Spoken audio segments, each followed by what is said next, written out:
This one you have to prepare कि how to prepare the investing activity question,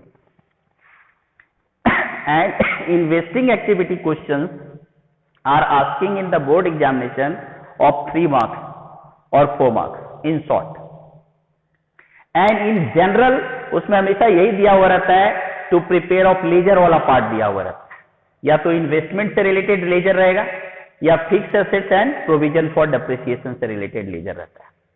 this question is related with the investment ledger and also fix assets laser.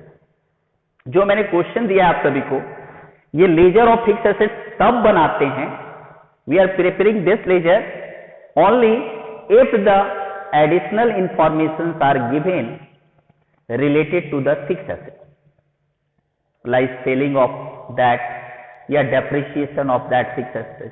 If anything is given related to this outside the balance sheet, then you have to prepare the ledger. In this question, the fixed assets I am preparing by writing to balance BD. To balance BD मैंने आप सभी को बताया है कि previous year वाला जो balance रहता है वो आपको लिखना है, that I have written 8,75,000. Question is with you. And then by balance CD लिखना है current year balance, that is 11,90,000 that I have written. Clear? And then you have to go to the की what is the additional information given. Additional information और क्या दे रखा है outside the balance sheet. Then question में देखो तो दिया हुआ है डेप्रिसिएशन ड्यूरिंग द ईयर, यानी डेप्रिसिएशन ऑफ करेंट ईयर. तो यू नो इट कि डेप्रिसिएशन 11 में कहां दिखाते थे हम लोग. We are showing depreciation in 11 credit side of assets account. तो यहीं पे लिख दिया मैंने by depreciation account current year 1 lakh. इतना ही इंफॉर्मेशन दे रखा है. देन फिर क्या किया, बैलेंस कर दिया. डेबिट साइड बैलेंस शो कर रहा है, तो debit side I will show to bank account. It means we are purchasing the fix asset.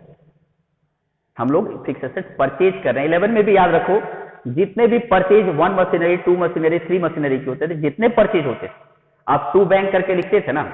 तो that I am writing to bank account. This is the purchase of fix asset. It is showing balancing figure. तो कितना purchase of fix assets आया, 4,15,000. Clear? तो 4,15,000 आपको मैंने यहां पे investing activity put कर दिया. Purchase of fix assets 4,15,000 in what, minus bracket में लिखा हूं. क्यों लिखा हूं ब्रैकेट में? क्योंकि कैश जा रहा है. फिक्स एसेट्स परचेज करें तो कैश जा रहा है, और कैश फ्लो स्टेटमेंट में कैश आना प्लस जाना माइनस. तो कैश जा रहा था इसलिए माइनस में लिखा हूं. Clear? And this depreciation is a part of operating activity में जो जाता है. ठीक है, that is non operating expenses. अब आते हैं सेकेंड लेजर मैंने बनाया है इन्वेस्टमेंट का.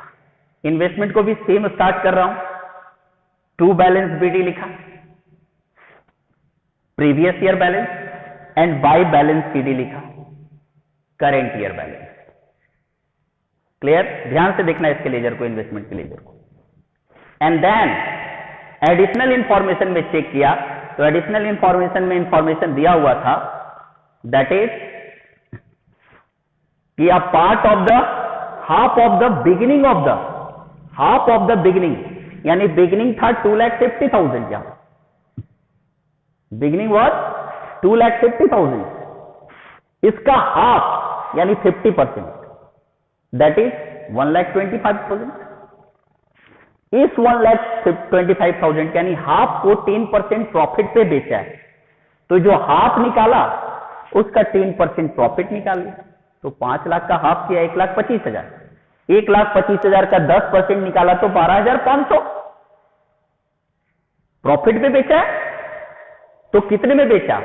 1,25,000 को 10% प्रॉफिट पे बेचा तो कितने में बेचा? तो 1,25,000 प्लस प्रॉफिट 12,500. तो सेलिंग प्राइस आ रहा है, यानी बेचा उसको 1,37,500 में बेच रहा है. अब आ जाते हैं लेजर में. लेजर में सेलिंग प्राइस लिखते हैं. इधर जब भी सेल करते हैं फिक्स एसेट, आपको पता होगा सेल करते थे तो कहां लिखते थे 11 में, फिक्स एसेट अकाउंट. तो बाय बैंक अकाउंट लिखा फॉर सेलिंग ऑफ इन्वेस्टमेंट. कितने में सेल किया? 1,37,500। क्लियर? एंड देन प्रॉफिट हो रहा है, इससे प्रॉफिट पे सेल कर रहा है। तो प्रॉफिट आप कहां लिखते थे लेजर में? याद करो 11 में। 11 में प्रॉफिट आप लिखते थे to side, to profit on sale of investment, that is statement of PL account. ठीक है? कितना प्रॉफिट हुआ? 12,500 आपने लिख दिया। क्लियर? देन हो गया, और कोई इंफॉर्मेशन नहीं है, बैलेंस कर दिया। अगेन डेबिट साइड बैलेंस आ रहा है, डेबिट साइड बैलेंस आ रहा है सिंस टू बैंक अकाउंट। फिर से वही बात, परचेज कर रहे हैं इन्वेस्टमेंट, बैलेंसिंग फिगर 2। और जब परचेज करते हैं तो यहां इन्वेस्टिंग एक्टिविटी में क्या लिखेंगे? Purchase of investment. Clear? Again minus में लिखा हूं क्योंकि भैया इन्वेस्टमेंट परचेज कर रहे हो तो इन्वेस्टमेंट तो आ रहा लेकिन कैश तो जा रहा है ना, तो मुझे यहां कैश चेक करना है, तो फिर से माइनस में लिखा हूं 3,75,000 जो बैलेंस आया। क्लियर? उसके बाद जो इंफॉर्मेशन दे रखा है इसमें, दैट इज सेल जो किए हैं, सेल भी लिखते हैं हम लोग इन्वेस्टिंग एक्टिविटी में, सेल ऑफ फिक्स्ड एसेट्स। तो that is sale of investment. कितने में सेल किया था? यहां पे 10% प्रॉफिट पे किया था, तो दैट इज 1,37,500। वही जो कैलकुलेशन में निकाला था, और जो लेजर में बाई साइड लिखा हो बाई बैंक।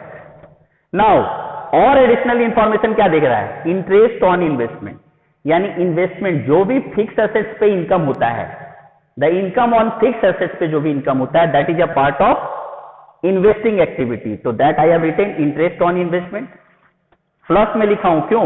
इंटरेस्ट आ रहा है यानी कैश आ रहा है, इसलिए प्लस में लिखा हूं। Again dividend received on investment था, तो डिविडेंड रिसीव्ड अगेन कैश आ रहा है, तो 25,000 प्लस में लिखा हूं। देन इन सबको प्लस माइनस किया तो आंसर आ रहा है मेरा माइनस में। माइनस में आंसर आता है तो हम लोग क्या यूज करते हैं यहां पे? Cash use. और प्लस में आंसर आता है तो फ्लो लिखते हैं। ठीक है? इन या आउट जनरली यूज करते हैं। तो यूज कब लिखना है? जब माइनस में आंसर है। तो माइनस में आंसर है इसलिए यूज लिख दिया, cash use from investing activities. ये इन्वेस्टमेंट वाला लेजर आपको बहुत ध्यान से देखना है क्योंकि 3 मार्क्स का क्वेश्चन पूछता है इससे रिलेटेड, नहीं तो होल क्वेश्चन में भी एक एडजस्टमेंट दे देता है इससे रिलेटेड। ठीक है? That you have to be careful about it.